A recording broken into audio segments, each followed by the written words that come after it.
இது பற்றி சமூக வலைதளத்தில் பிரபல இணைய பாதுகாப்பு வல்லுநர் ஹரிஹரசுதன் தங்கவேலு வெளியிட்ட பதிவில் பிரபாகரனுடன் சீமான் இருக்கும் புகைப்படம் ஒரிஜினல் தான் என்று கூறியுள்ளார். புகைப்பட தடயவியலில் ELA அதாவது எரர் லெவல் அனாலிசிஸ் என்பது அடிப்படை சோதனை என்றும், ஒரு புகைப்படம் எடிட் செய்யப்பட்டிருந்தால் அழுத்த வேறுபாடுகளை வைத்து அது எந்த பகுதி என்பதை காட்டிவிடும் என்றும் அவர் விளக்கமளித்துள்ளார். பிரபாகரனுடனான சீமானின் புகைப்படத்தில் எடிட் செய்த பகுதிகள் எதுவும் இல்லை என்றும் அவர் தெரிவித்தார்.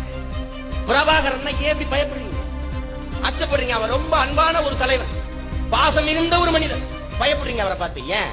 எந்த நாடுகள்லயும் ஓடி ஓடி ராஜபக்சே பிச்சை எடுக்கிறான். எனக்கு ஆயுதம் கொடு, எனக்கு குண்டுதா, எனக்கு அரிசிதா, எனக்கு பருப்பு தான். எந்த நாட்டிலையும் போய் ஒரு வீரன் குண்டூசி கூட எனக்கு கொடுங்கன்னு கேட்கலைங்கிற பயம் உங்களுக்கு. வேற என்ன?